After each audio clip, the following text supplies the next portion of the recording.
Hey guys, मेरा नाम सिड है।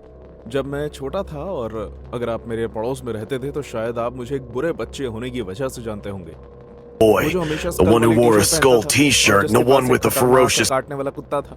लेकिन हर कहानी के दो पहलू होते हैं। बस फर्क इतना है कि किसी ने कभी भी मेरी तरफ की कहानी जानने की कोशिश नहीं की। दरअसल मैं हमेशा से ही बहुत अच्छा बच्चा रहा हूँ। हाँ, मैं हमेशा अपनी बहन से लड़ता था और कभी कभी गली में शरारतें भी करता था, लेकिन कौन सा बच्चा ये नहीं करता। मैं वैसी टी शर्ट इसलिए पहनता था क्योंकि मुझे रॉक म्यूजिक पसंद था, और मेरे बाल इसलिए वैसे कटे हुए थे क्योंकि मेरे परिवार के पास इतने पैसे नहीं थे कि वो मुझे नाई के पास भेजकर बाल कटवा सकें। मेरे सोलिये की वजह से स्कूल में लोग मेरे साथ बहुत बुरा बर्ताव करते थे। ऐसा लगता था जैसे वो मुझसे बहुत डरते हैं। मैं बहुत बार दोस्त बनने की कोशिश करता था, लेकिन सभी लोग मुझसे दूर रहते थे। किस्मत से मेरा एक दोस्त था जो कभी मुझे जज नहीं करता था, हमेशा मेरे साथ देता था, मेरा दोस्त।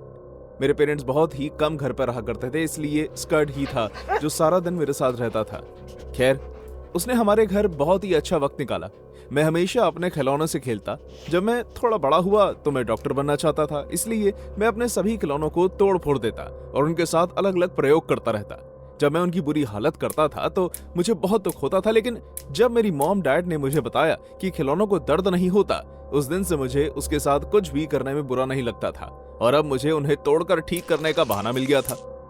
मेरे परिवार की तंग हालत के बावजूद सब ठीक चल रहा था, लेकिन एक दिन सब कुछ खराब हुआ। एक दिन मैं नए खिलौने के साथ था जो मुझे मिला था। वो एक बस लाइटयरा था, ठीक वैसा ही जो हम टीवी पर देखते हैं। मैं उसे आसमान में उड़ाने के लिए तैयार था जहां उसकी जगह थी, लेकिन तभी एक नामुमकिन चीज हुई। मेरे घर के सभी खिलौनों में जान आ गई। वो हर जगह थे, चाहे फिर वो कीचड़ हो या फिर मिट्टी का ढेर। वो सब उठकर मेरी तरफ आ रहे थे, किसी ज़ॉम्बी की तरह। उस समय वुडी, जो मेरा एक और खिलौना था, मुझे घूर रहा था। उसकी शक्ल पर बहुत ज्यादा गुस्सा था। उसने मुझे कहा कि खिलौनों में भी जान होती है, और अगर मैंने फिर दोबारा कभी नुकसान पहुंचाने की कोशिश की तो वो मुझे मार डालेंगे। मुझे बज़ और वुडी उसके बाद दोबारा कभी नहीं दिखे, लेकिन उस दिन के बाद से मैं अपने खिलौनों से डरने लगा, और वो ये बात जानते थे। उस दिन के बाद से अपने ही घर में रहना मेरे लिए एक बुरे सपने जैसा हो गया। जब भी मैं अपने कमरे में जाता, मेरे सभी खिलौने अलग अलग तरह से पड़े होते थे। मैंने उन्हें फेंकने की कोशिश भी की, लेकिन वो हमेशा वापस आ जाते थे। कभी कभी वो ऐसे खड़े हो जाते थे और मुझे इशारा करके समझाने की कोशिश करते थे कि वो चाहते हैं कि मैं उनके साथ खेलूं। मैं रोते हुए उनकी आज्ञा का पालन करता। कौन जाने अगर मैंने ऐसा नहीं किया तो वो मेरे साथ क्या करेंगे। खैर, मैंने कभी उन पर इतना गौर नहीं किया। किसी भी हाल में वो मुझे जो कुछ भी कहते वो करना मेरी मजबूरी थी, क्योंकि अगर मैं वो ना करता तो शायद उस रात मुझे अपनी जिंदगी का सबसे बुरा मंजर देखना पड़ता। वही रात जब मैं लगभग मर चुका था। उस रात मैं जल्दी सोने चला गया, क्योंकि उस दिन मेरी परीक्षा थी और मैं बहुत थक चुका था। मुझे लेटते ही नींद आ गई थी, और जबकि मुझे लगा कि मैं अब काफी घंटों बाद ही उठूंगा, लेकिन कुछ ही मिनटों बाद मेरी नींद खुल गई। क्या हो रहा है? मेरे सामने मेरे 3 खिलौने थे, बच्चे का मुंह, टांगे और बतख। आखिरी वाले के हाथ में कागज के कुछ टुकड़े थे जिस पर लिखा हुआ था कि अब तुम हमारे साथ ज्यादा नहीं खेलते। मुझे माफ करना, मैं वादा करता हूं कि अब तुम्हारे साथ ज्यादा खेलने की कोशिश करूंगा। हमें हमेशा तुम्हें कहना क्यों पड़ता है? प्लीज मेरे साथ कुछ मत करना, मैं अपनी तरफ से बहुत कोशिश कर रहा हूं। तुम एक बहुत ही बुरे बच्चे हो सिड, अब हमें तुम्हें चोट पहुंचानी होगी। नहीं, प्लीज नहीं, तुम जो कहोगे मैं तुम्हारे लिए करूंगा, बस मुझे कुछ मत करना। मेरी बातों को नजरअंदाज करते हुए बतख ने अपने खिलौने वाले बड़े हाथों से मेरी एक आंख को पलकों से उठाया, फिर टांगे मेरे ऊपर चढ़ गई और अपने ऊपर लगी मछली को पकड़ने वाली डंडी से मेरी आंख को खुला रखने में बतख की मदद करने लगी। मेरी किस्मत अच्छी थी कि उसका हुक प्लास्टिक का बना हुआ था, जिसकी वजह से मुझे ज्यादा नुकसान नहीं हुआ और ना ही मुझे चोट लगी। लेकिन उनका मकसद ये नहीं था। एक दूसरा खिलौना अपने हाथ में शीशा लिए मेरे ऊपर चढ़ा, और बच्चे के मुंह वाले खिलौने के इशारा करने पर शीशा मेरी आंख के सामने रख दिया गया। मुझे समझ नहीं आ रहा था कि वो लोग क्या कर रहे हैं, लेकिन जैसे ही मैंने उनकी हरकत पर नजर रखनी शुरू की, मैं समझ गया। मदद करो, मेरी आंख, ये जल रही है। कुछ देर तक दर्द सहने और जोर जोर से चिल्लाने के बाद उन्होंने यही प्रक्रिया दूसरी आंख के साथ भी की। कुछ सेकंड्स बाद वो रुक गए। मुझे ऐसा लग रहा था जैसे मेरी आंखें जल रही हूं। मुझे कुछ भी नहीं दिख रहा था। जब वो रुके तो मुझे कुछ अजीब महसूस होने लगा। जब मैं चिल्ला रहा था तो एक सैनिक खिलौना मेरे मुंह के आगे आ गया। मैंने अपना मुंह बंद करने की कोशिश की, लेकिन बच्चे का मुंह वाले खिलौने ने अपने पंजों से मेरा मुंह पकड़ लिया और अपना सर हिलाकर वो मेरी नकल करने लगा। वो पहले ही मेरे मुंह के अंदर घुस चुके थे और अब तक कुछ सिपाही मेरे गले तक पहुंच चुके थे। मैं चौंक गया, क्या वो मुझे मारने की कोशिश कर रहे हैं? क्या मैंने इन्हें इतनी चोट पहुंचाई थी कि ये लोग मुझसे इतनी नफरत करते थे? मुझे लगा जैसे मैं बेहोश हो जाऊंगा। मेरी चीख सुनकर मेरा डॉग भागते हुए मुझे बचाने आया। जैसे ही खिलौने के हमले से मुझे बचाने के लिए बिस्तर पर कूदा, बिस्तर टूट गया और मैं उससे नीचे गिर गया। मैंने सभी सिपाहियों को खांस खांस कर अपने गले से निकाला और फौरन कमरे से बाहर भाग गया। लेकिन मैं अब तक कुछ देख नहीं पा रहा था। मैं अपने सामने आ रही हर चीज से टकराता रहा। जैसे जैसे मैं कमरे से बाहर निकला और फिर सीढ़ियों से नीचे गिर गया, मैं जोर से जमीन पर गिरा। मेरा शरीर उठ भी नहीं पा रहा था। मैं अपने हाथ पैर महसूस नहीं कर पा रहा था, शायद वो टूट चुके थे। मैंने धीरे से अपनी आंखें खोली और ठीक से देखने की कोशिश करने लगा। बच्चों की शक्ल वाला खिलौना ठीक मेरे सामने था। वो एक भयानक मुस्कान के साथ मुझे देख रहा था। वो अपने हाथ मेरी नाक के अंदर डालने लगा। वो उन्हें काफी गहराई तक ले गया। मैं चिल्लाना चाहता था, मैं मदद के लिए पुकारना चाहता था, लेकिन मैं बहुत बड़े सदमे में था। मैं बस अपनी आंखें बड़ी करके उसे देखने के अलावा और कुछ नहीं कर पा रहा था। मुझे बचाने वाला कोई नहीं था। ये सोचकर कि बच्चों की शक्ल वाला एक खिलौना आज अपने हाथ मेरे सर के अंदर तक ले जाएगा, लेकिन वो अचानक रुक गया। हम तुम्हारी बहन को मार डालेंगे, हम तुम्हारे परिवार को मार डालेंगे, हम तुम्हारे डॉग को भी मार डालेंगे, तुम हमारे साथ खेलो। ऐसा कहते ही वो खिलौने जमीन पर गिर गए, जैसे कि उनमें कोई जान ही ना हो। अपने पीछे मैंने कुछ आवाजें सुनी जो परेशान लग रही थी। सिड, तुम्हें क्या हुआ? बेटे, क्या तुम ठीक हो? वो मेरे पेरेंट्स थे।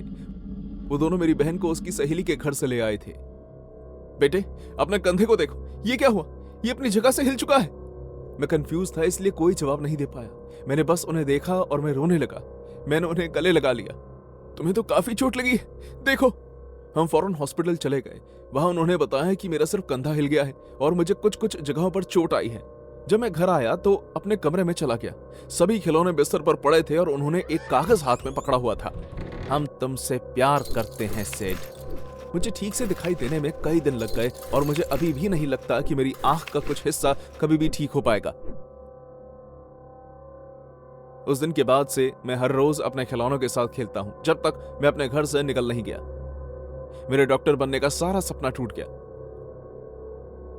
आज मैं कूड़ा उठाने का काम करता हूं। मुझे अपनी नौकरी अच्छी लगती है, लेकिन हर थोड़े दिनों के बाद कूड़े को उसके अंदर ढेर में डालते हुए मुझे कोई ना कोई खिलौना दिख ही जाता है और मैं सच कह रहा हूं, वो मुझे ही देख रहा होता है।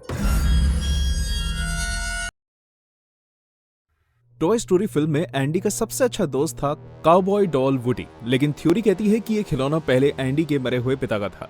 सबसे ज्यादा चर्चा में रहने वाले षड्यंत्र की वजह से इस फिल्म के प्रशंसक बहुत सी अलग अलग बातें करते हैं। कुछ लोगों का मानना है कि वुडी ही एंडी का पिता है और किसी तरह वो खुद को इस डॉल की मदद से जिंदा रखने की कोशिश कर पाया है।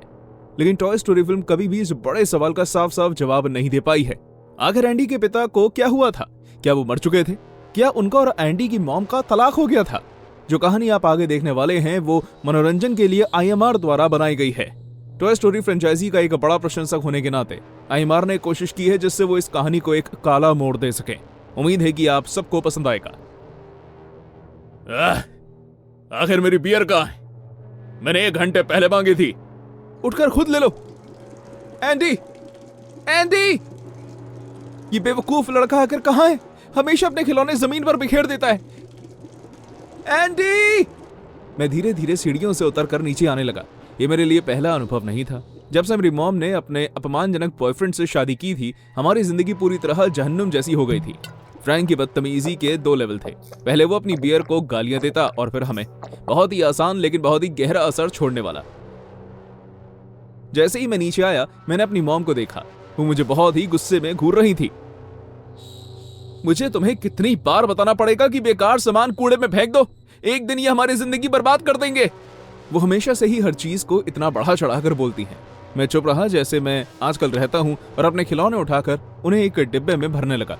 फ्रैंक गुस्से में फ्रिज से अपनी बियर निकालने गया और मेरी मॉम अपनी जिंदगी को कोसते हुए किचन में चली गई। अपनी जगह पर वापस आते हुए फ्रैंक मेरे पास आकर रुक गया। मैं अपना आखिरी खिलौना उठाने ही वाला था कि उसने खुश होते हुए अपने पैर मेरे हाथ पर रख दिया। देखो तो तुम्हें, बेचारा लाचार भेंगा। मुझे काफी दर्द हो रहा था लेकिन मैं चुप रहा, जैसे मैं आजकल करता हूँ। कुछ सेकंड्स के बाद उसने मुझे छोड़ दिया और वापस से अपने गंदे बदबूदार सोफे पर जाकर बैठ गया और टीवी देखने लगा। मैंने खिलौनों से भरा डब्बा उठाया और अपने कमरे में वापस आ गया।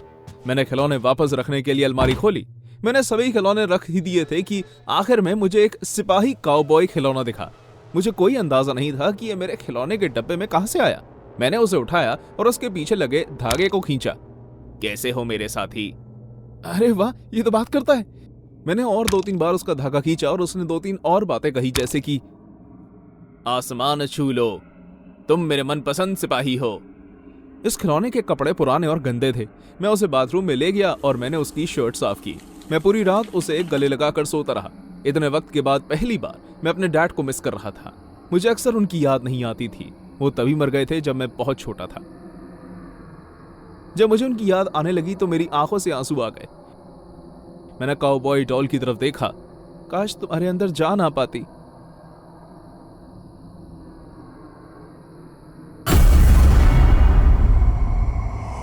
उस वक्त शायद रात के 1 बज रहे थे जब मेरी मॉम के रोने की आवाज सुनकर मेरी आंख खुली। नहीं फ्रैंक, प्लीज, तुम बस मुझे छोड़ दो। अब मैं तुम्हारे साथ नहीं रहना चाहती।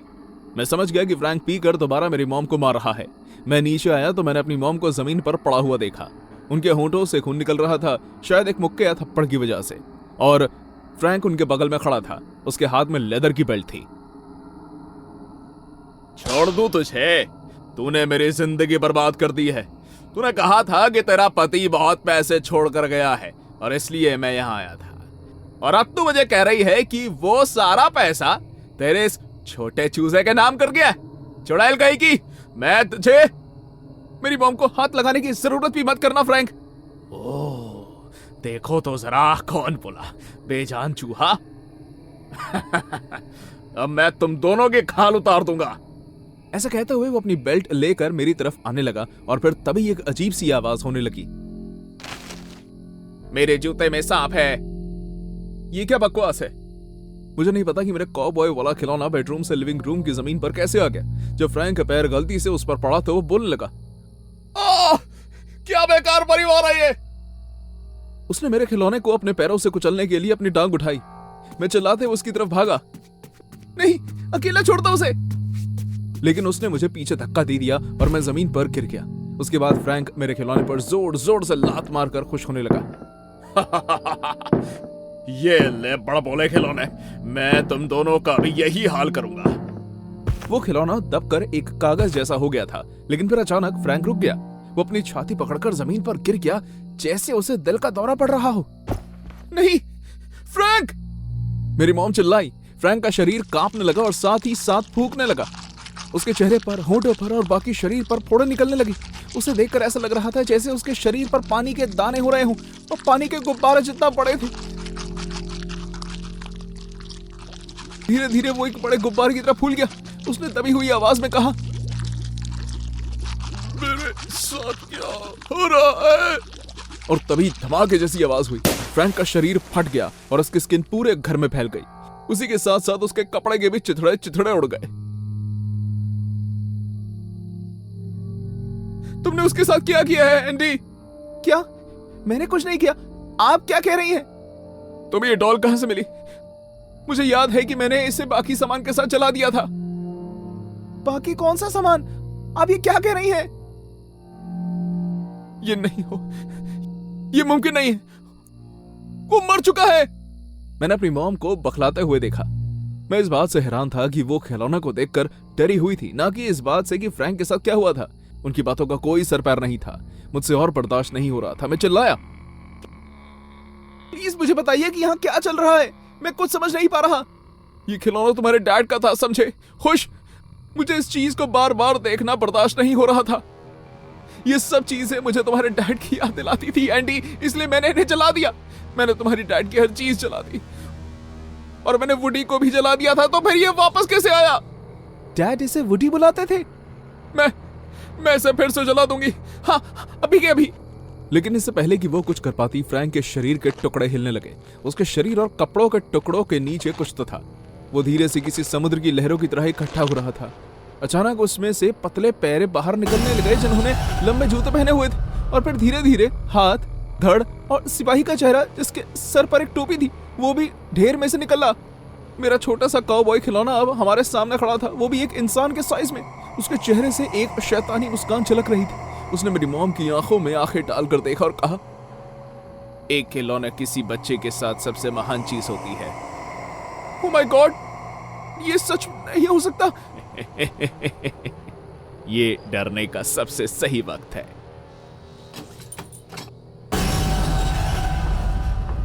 मेरी मॉम अपनी जान बचाने के लिए भागी और वुडी ने उन्हें एक सेकंड के लिए सांस लेने का भी मौका नहीं दिया। अब वो वक्त आया जब वो थक कर जमीन पर गिर गई और हाफने लगी और आखिरकार उनके मुंह से सच निकल गया। मुझे माफ कर देना, ठीक है, मैं स्वीकार करती हूँ, मैंने ही उसे मारा था। हाँ, वो मैं ही थी।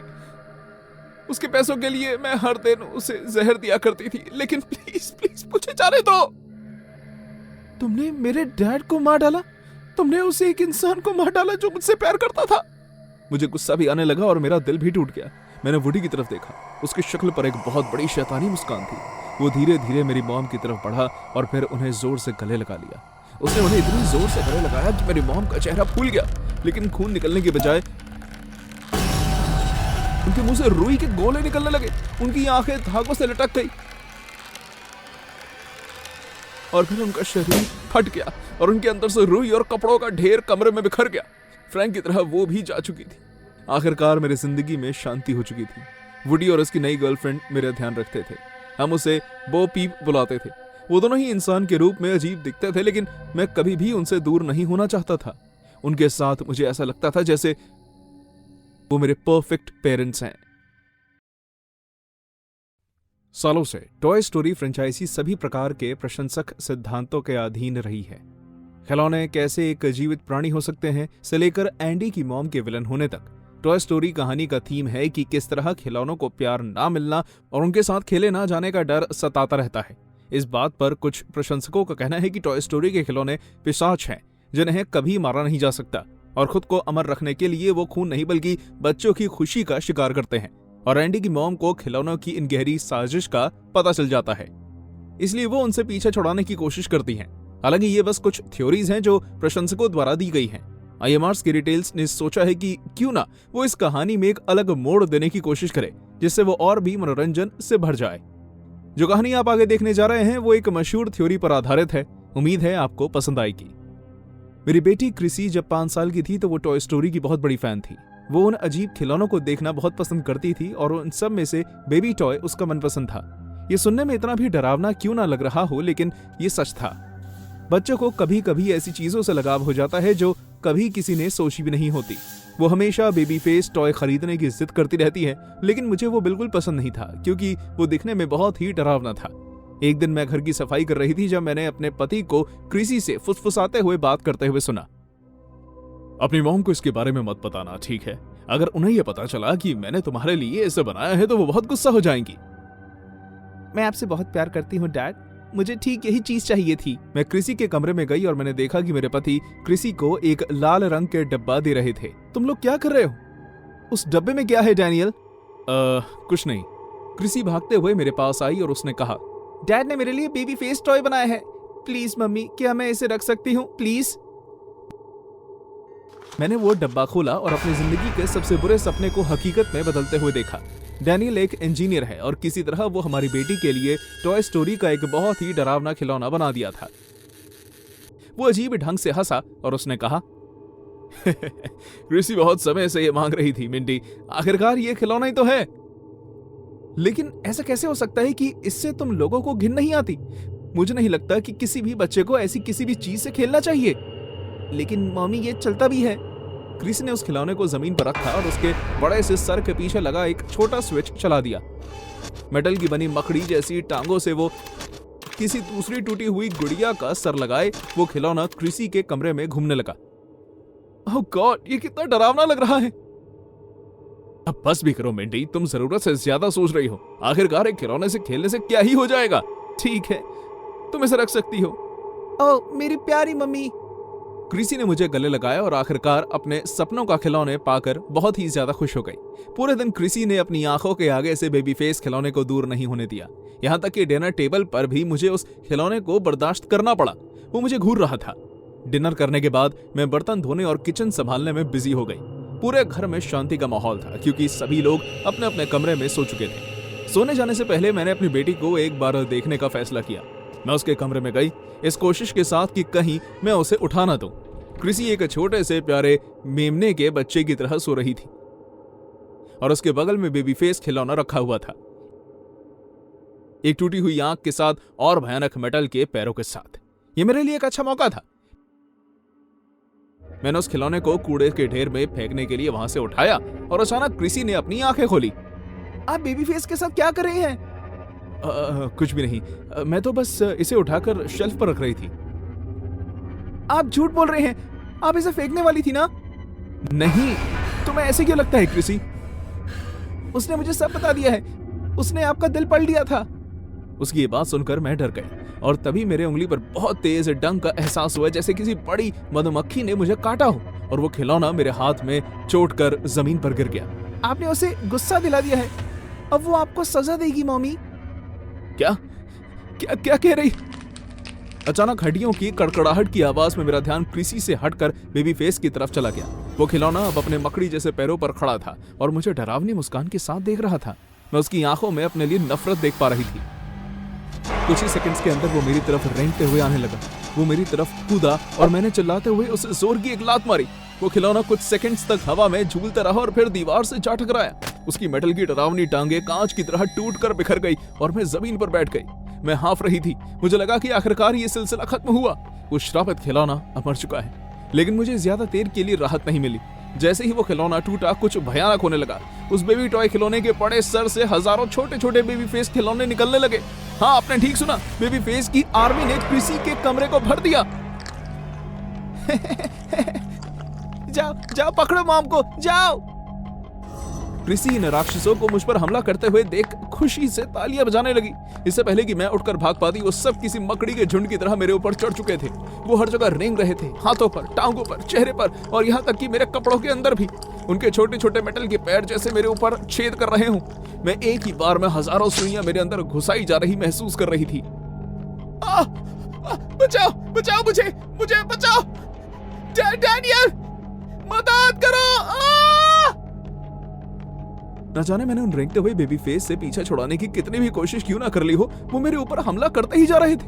मुझे लगा कि बस ये मेरी जिंदगी का अंत है। मैं इन बेबी फेसेस द्वारा जिंदा खा ली जाऊंगी। किसी तरह वो सब जिंदा हो गए थे और उन्होंने मेरे अंदर उनके लिए बढ़ती नफरत सूंघ ली थी। हे भगवान, काश मुझे पता होता कि ये कितनी संकी और खतरनाक है तो मैं कभी इन्हें परेशान नहीं करती। मैं इनसे प्यार करती और इनसे डर कर रहती, ठीक उसी तरह जैसे क्रिसी करती है। प्लीज, अगर मुझे एक भी और मौका मिल सकता है तो मैं कसम खाती हूँ कि मैं इनकी भी मॉम बन जाऊंगी। लेकिन मुझे लगता है कि अब इसके लिए बहुत देर हो चुकी है। मैं बेबी फेसेस के झुंड में डूबती जा रही थी। वो किसी बेबी वैम्पायर की तरह हंस रहे थे। जो कट्स उन्होंने मेरे शरीर पर लगाए थे, मैं महसूस कर सकती थी उसकी मदद से ये मेरा खून पी रहे हैं और उनका सर लाल हो रहा था। मैं जहन्नुम में थी और कोई मेरी मदद के लिए नहीं आया। धीरे धीरे मेरे अंदर जीने की इच्छा और ताकत दोनों ही खत्म हो गई। आप इसी के लायक हैं मॉमी। यही होता है जब आप बेबी फेस से नफरत करती हैं। क्रिसी बिस्तर पर बैठकर मुझे छुड़ाने लगी। मुझे यकीन नहीं हो रहा था कि मेरी बेटी मेरे खिलाफ थी। धीरे धीरे उसका सर डरावने बेबी फेस में बदल गया। मेरी खूबसूरत बेटी का सर एक आंख वाले खिलौने जैसा दिखने लगा। अब मैं और बर्दाश्त नहीं कर पाई। मेरी बेटी से दूर रहो। मैंने पूरी जान लगाकर अपने शरीर को हिलाया और वो रेंगते हुए प्राणी मेरे ऊपर से गिरकर जमीन पर आ गए। एक बार जब मैंने उनसे खुद को आजाद कर लिया, मैं क्रिसी के ऊपर झपटी, जो अब मेरी बेटी नहीं रही थी। मैंने उसका बल्ब जैसा सर पकड़ा और उसे दीवार पर जोर जोर से मारने लगी। तुमने मेरी बेटी को अपने वश में कर लिया। मैं तुम्हें मार डालूंगी, मैं तुम्हें मार डालूंगी। श्रापित गुड़िया, ये तुम्हारा अंत होगा। मरो मरो मरो। मैं उस खिलौने का सर दीवार पर मारती गई। मैं रुकी नहीं, नहीं हिचकिचाई, बस मारती रही। मरो मरो मरो। मिंडी, ये तुमने क्या किया? डैनियल की आवाज सुनकर मैं दोबारा होश में आई। मैं उसे बताना चाहती थी कि मैंने बेबी फेस का खात्मा कर दिया है, हमें आखिरकार उस खिलौने से छुटकारा मिल चुका है। लेकिन फिर मैंने अपने हाथों की तरफ देखा, उन्हें देखकर मेरा दिल धड़कना बंद हो गया। वो खून से लथपथ थे, इंसान के खून से। जैसे ही मैंने अपनी बेटी के बिस्तर की ओर देखा, मेरे पैरों तले जमीन खिसक गई, मेरा सारा भ्रम टूट गया। वो बेबी फेस नहीं था जिसे मैं खिलौना समझकर दीवार पर पटक रही थी। दीवार पर खून के धब्बे थे और वो खून फिसल कर नीचे गिर रहा था। किसी का बेजान हाथ बिस्तर की एक तरफ से नीचे लटक रहा था और मुझे एहसास हुआ कि उस खिलौने ने मुझे क्या करने पर मजबूर कर दिया था। उसने मेरे हाथों मेरी बेटी का खून करवा दिया था। वहां बेबी फेस का कोई झुंड नहीं था, जैसे वो कभी वहां रहा ही ना हो। बस एक ही बेबी फेस वहां टूटा हुआ पड़ा था, जो मेरे पति ने मेरी बेटी के लिए बनाया था।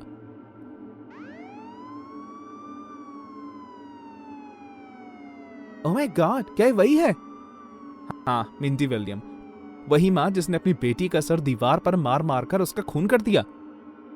कुछ लोगों का कहना है कि इसी आत्मा ने इसे अपने वश में कर लिया है। सब बकवास है, ये एक पागल औरत है।